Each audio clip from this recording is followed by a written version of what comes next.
हाँ जी, तो गाइज़ अस्सलाम वालेकुम। तो गाइज़ ये रही हमारी एग्जांपल नंबर 1.2। इसमें वो कहता है given the two diagrams shown in figure, जैसा कि आपको ये दो डायग्राम फिगर में दिखाई जा रही हैं। Determine whether the element is absorbing और supplying power and how much. वो कहता है आपने मुझे बताना है कि ये जो एलिमेंट आपके, ये एलिमेंट किसे कह रहा है, इसको, यानी ये एक बैटरी है।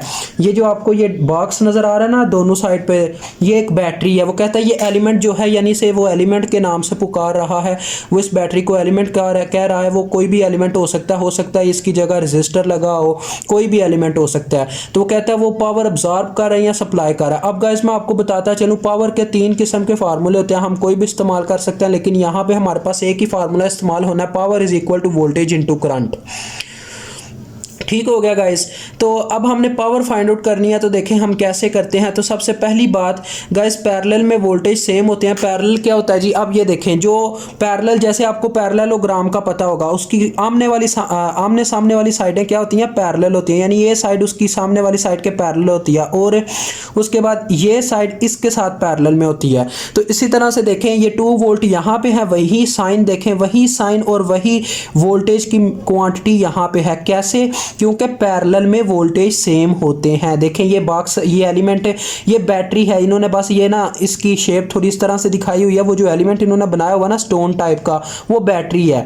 तो उसमें उन्होंने निशानदेही की हुई है वोल्टेज सोर्स का साइन किस जानिब है। देखें यहाँ पे भी वही साइन है, तो इससे ये साबित होता है कि पैरेलल में वोल्टेज सेम होते हैं। देखें यहाँ पे भी वही है चीज़, यानी साइन सेम है, क्वांटिटी सेम है। अब नेक्स्ट बात करते हैं, हमने तो मेन पावर के मुद्दे पे बात करनी है, चलें पावर पे चलते हैं।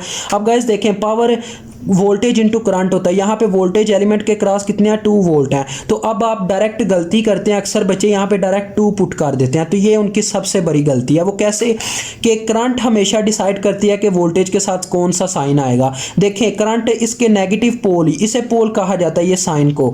तो करंट देखें इसके नेगेटिव पोल से एंटर हो रही है, यानी करंट इसमें से नेगेटिव पोल में एंटर कर रही है, यानी इसको पहले नेगेटिव पोल पेश आ रहा है। अगर ये दूसरी डायरेक्शन से आती तो इसे पॉजिटिव पोल आता।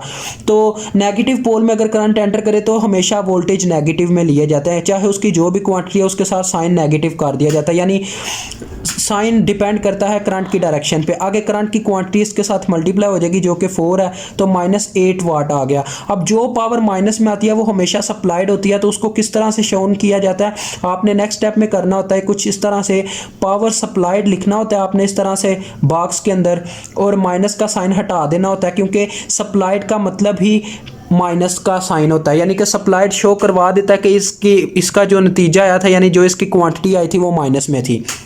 अब हम दूसरी शेप की पावर निकालेंगे। देखें गाइस यहाँ पे क्या है, इसमें ये वाला एलिमेंट है हमारे पास, इसका भी यही फार्मूला होगा। अब यहाँ पे भी आप गौर करें तो हमारे पास वोल्टेज किस तरह लिखे जाएंगे। देखें इसमें जो करंट है वो इसके पॉजिटिव पोल में एंटर कर रही है, लिहाजा वोल्टेज प्लस में लिखे जाएंगे, तो लिहाजा ये आ गया 2। आगे देखें करंट की क्वांटिटी तो एक इंसिडेंट है कि माइनस में आ गई है, तो लिहाजा ये हमारे पास क्या है, ये भी माइनस में आंसर आ रहा है, -4 वाट आ रहा है। ये देखिए यहाँ पे -4 वाट आ गया। तो नेक्स्ट स्टेप में आपने क्या, यहाँ पे 4 वाट लिखना है और इसको कर देना यहाँ पे ब्रैकेट में सप्लाइड लिख देना। ठीक है, इस तरह से आपका ये क्वेश्चन भी हो जाएगा हल।